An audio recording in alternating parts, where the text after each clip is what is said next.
All right, so get ready because today we're going to dive deep into elite sprinting. Like, what makes breaking the 10-second barrier in the 100 meters so monumental? Even with all the advancements in like sports tech and training and everything, we're going to try to figure that out based on this YouTube video you shared. Yeah, it really is a good question. I mean, we always hear about these like amazing athletes breaking records, but what does it actually take to reach that level of speed? We'll be looking at the history, the science, and the mental side of this incredible achievement. The video like jumps right in. They use this analogy that's pretty crazy, right? It says, you're more likely to just randomly meet a billionaire than a sub-10-second sprinter. Wow, that is striking when you think about it. I mean, how many billionaires are there in the world compared to what a handful of athletes who've done this? Mm. It really puts it into perspective how rare it is. Statistically, it's like, what, a 1 in 42 million chance? Yeah, mind-blowing, right. They even compare it to winning a Super Bowl or a World Cup. Yeah. And even those are more likely, so it's like a whole different level of achievement. But before we get to today, let's go back. The video takes us to 1968, Mexico City Olympics. Jim Hines makes history. Oh, Jim Hines. He wasn't just fast, he was confident. The video talks about how he really believed he was the fastest, even before, officially breaking that record. Yeah, there were like a few close calls with hand-timed races before the official record, and some real competition from his own teammate, Charlie Green. But it seems like nothing could shake his belief in himself. That confidence probably played a role, don't you think? I mean, the pressure of the Olympics, all the expectations, and Hines just like stayed steady. There's a mental side to all this that's really interesting to explore. The video even mentions that story about a reporter asking Hines if he thought he'd win gold, and Hines just goes, yeah, for sure. I mean, that's self-belief right there.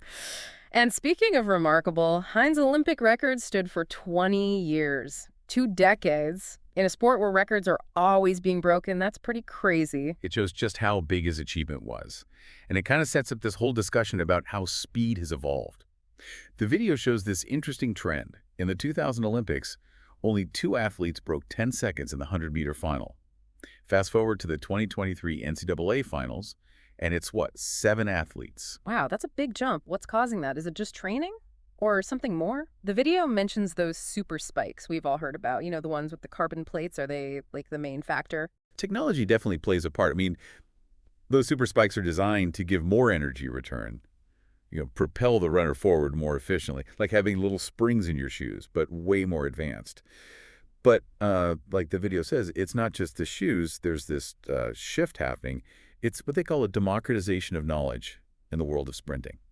Okay, democratization of knowledge, huh?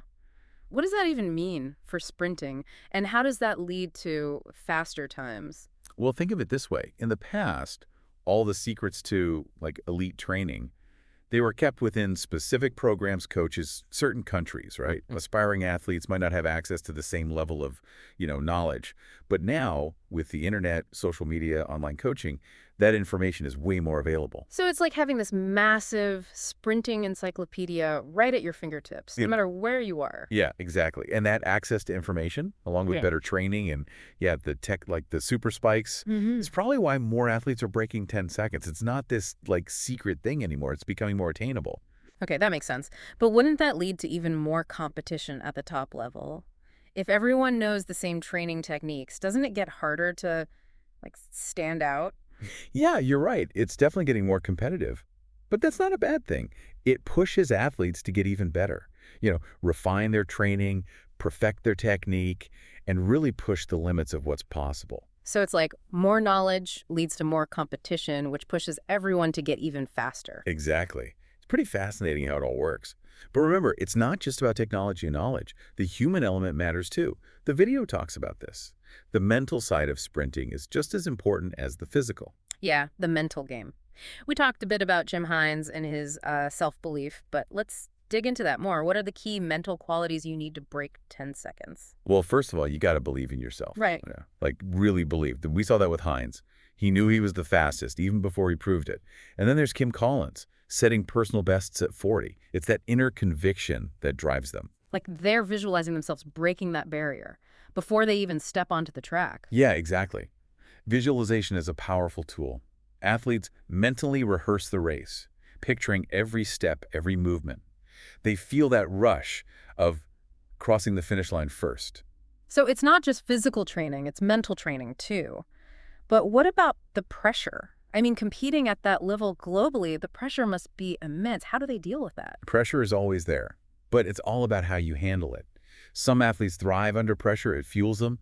Others, it gets to them. The key is finding ways to channel that pressure into positive energy. Are there like specific techniques or practices for that? The video didn't really go into detail. Many athletes work with sports psychologists to develop mental resilience, focus, and ways to handle pressure. They use things like mindfulness meditation, breathing exercises, positive self-talk. It's all about training your mind as hard as you train your body. So it's not just physical strength and speed, it's mental toughness and resilience. Sounds like the mental game is just as important. I'd say it's equally important. You can have all the talent in the world, but if you can't handle the pressure, if you doubt yourself, if you're not mentally ready, you won't reach your full potential. So to recap, we've got more accessible knowledge, technology pushing boundaries, and this mental game that's super important. Pretty exciting time to be a sprinting fan right now. Definitely. And there's one more thing we haven't really talked about, national identity and how it affects performance. Oh, interesting. You're talking about Jamaica, right? Their dominance in sprinting is hard to ignore. Exactly. Remember that incredible track record? Small population, tons of sub-10 sprinters. It's definitely something to explore further. Yeah, it's like they have a secret formula or something. Is it genetics, culture, training methods, or is it something like intangible, like national pride that pushes them? It's probably a mix of things. Jamaica has a rich history of sprinting success. Legends like Usain Bolt, Safa Powell, they inspire the next generation. It's like a cycle, right? Their success creates this culture where sprinting is more than a sport. It's like national pride. Exactly.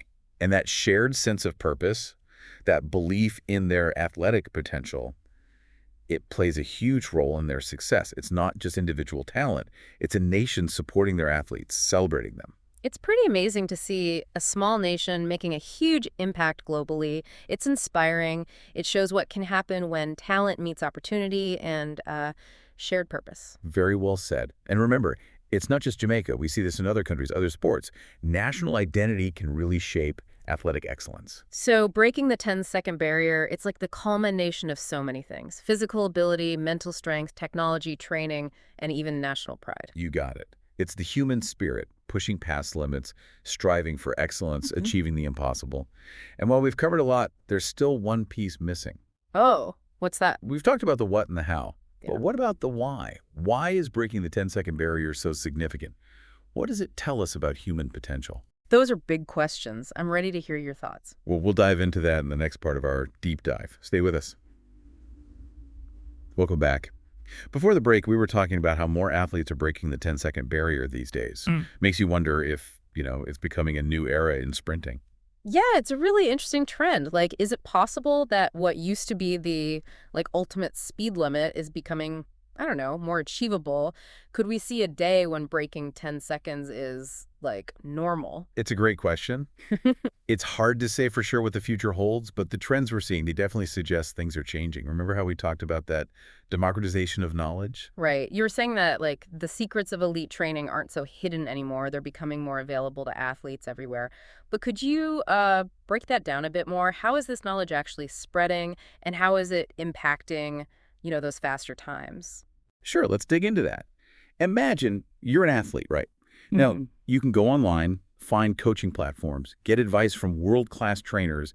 You can watch slow-motion videos of, the best sprinters, analyze their technique. There are articles, research papers, even social media groups, all sharing knowledge about training, nutrition, recovery. It's all out there. So it's like this huge online resource for sprinting. Exactly. And that's a big reason why I think we're seeing more athletes break 10 seconds. It's not about who has the fanciest facilities or the most expensive coach anymore. It's about, who's willing to put in the work, learn the techniques, and apply that knowledge. Okay, I get that. But wouldn't that also make the competition, way more intense? If everyone has access to the same training, wouldn't it be even tougher to, stand out? You're right. The competition's getting tougher, but that's a good thing. It pushes everyone to be better. It forces them to refine their training, optimize their technique, and ultimately, push those limits even further. So it's like this cycle, right? More knowledge, more competition, faster times. Exactly. It's pretty amazing how it all connects. But remember, it's not all about technology and knowledge. The human element, the athlete themselves, still matters a lot. The video mentions this too. The mental side of sprinting. It's just as important as the physical. Right, the mental game. We talked a little about Jim Hines and how much he believed in himself, but let's go deeper. What are some of those key mental qualities you need to break 10 seconds? Well, first, you have to believe in yourself. You have to know you can do it, even when no one else does. We saw that with Hines. He knew he was the fastest, even before he had the record. And then you have Kim Collins breaking records at 40. It's that inner strength that makes them champions. Like they're picturing themselves crossing that finish line in under 10 seconds before the race even starts. Exactly. Visualization is a powerful tool. Athletes use it to mentally rehearse the race. Picture each step, each movement, and feel that feeling of winning. So it's like training your mind as well as your body. But what about the pressure? Competing at that level on that stage, it must be incredible. How do they manage that? Pressure is part of the game, but it's all about how you handle it. Some athletes, they actually thrive under pressure. It makes them perform better. For others, it can, be a problem. The key is finding ways to turn that pressure into something positive, to use it to your advantage. Are there any specific techniques for that? The video didn't really get into the specifics. A lot of elite athletes work with sports psychologists. They help them develop mental toughness, focus, strategies for handling pressure, things like meditation, breathing exercises, and positive self-talk. It's all about training your mind just as rigorously as you train your body. So it's not just about being strong and fast, it's about being mentally tough, too. It sounds like the mental side is just as important as the physical side. I'd say it's equally important. You can be the most talented athlete in the world, but if you can't handle the pressure, if you doubt yourself, if you're not mentally prepared, you'll never reach your full potential. So to summarize, we've got more accessible knowledge, technology pushing those boundaries, and the mental game being crucial. It's a really exciting time to be following sprinting. Absolutely. It's an amazing time for the sport. And there's one more thing we haven't really talked about. National identity and how it can influence athletic performance. Oh, that's interesting. You're talking about Jamaica, right? Their success in sprinting is hard to deny. Exactly. Think about their track record. A small country with a huge number of sub-10 sprinters. Yeah. It's a phenomenon that deserves more attention. Yeah, it's like they have this secret formula or something. Is it genetics, culture? It's a training method. Or is it something more, I don't know, intangible, like national pride pushing them forward? It's probably a mix of things. Jamaica has a long history of success in sprinting. You have these legendary figures like Usain Bolt, Asafa Powell. They become role models for younger athletes, inspiring them to follow in their footsteps. So it's like a cycle of success, right? Their achievements create a culture where sprinting is more than just a sport. It's a source of national pride. Exactly. And that shared sense of purpose, that belief in their athletic potential, it contributes to their continued success. It's not just about individual talent. It's about the whole nation coming together to support and celebrate their athletes. It really is something special to see. A small nation making such a big impact on the world stage, inspiring so many people with their speed, grace, and determination. It shows what's possible when talent meets opportunity and a shared sense of purpose. You said it perfectly. And remember, it's not just Jamaica. We see this in other countries and other sports too. National identity can play a big role in shaping athletic excellence. So breaking the 10-second barrier, it's more than just a number. It's the culmination of physical ability, mental strength, technological advancements, training, and even national pride. You've captured it perfectly. It's a testament to the human spirit pushing beyond limits, striving for excellence, achieving what seemed impossible. We've explored a lot of aspects of this incredible feat, but there's one piece of the puzzle we haven't discussed yet. Oh, what's that? I'm all ears. We've talked about the what and the how. But what about the why? Why is breaking the 10-second barrier so significant? What does it teach us about human potential? Those are big questions. I'm really interested to hear what you think. Well, we'll dive into those questions and more in the final part of our deep dive. Stay tuned. All right, we're back, ready to tackle those big questions you had before the break. You really got me thinking, why is breaking the 10-second barrier such a big deal? Is it just the number, or is there something more to it? I think it goes beyond just the time on the clock. It's more about breaking through those perceived limits. It shows what humans can do when we combine talent, dedication, and, that relentless pursuit of excellence. So it's not just a physical thing. It's like a symbol of human potential, right? Yeah, exactly. Think about it. For so long, People thought running 100 meters in under 10 seconds was impossible, like a limit we couldn't break. And then boom, Jim Hines comes along, shatters that belief, and starts a whole new era in sprinting. Like he redefined what was possible. And since then, we've seen so many others pushing those limits even further. It's pretty inspiring. It really is. And what's interesting is that this drive to push limits, it's not just in sports. We see it everywhere, in science, technology, art, even in our own lives. That desire to break barriers, to do what seems impossible, it's part of what makes us human. You're right. Like, think about the Wright brothers, right? They defied gravity, flew for the first time, or scientists figuring out the human genome.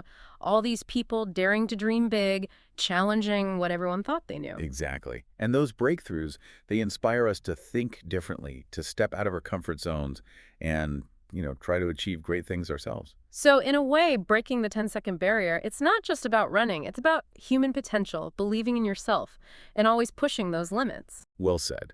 And that's what makes this whole discussion so interesting. We've talked about the history, the science, the mental side of it, and even how, national identity plays a role. Right. But at its core, it's a story about human potential, the power of belief, and that constant striving for greatness.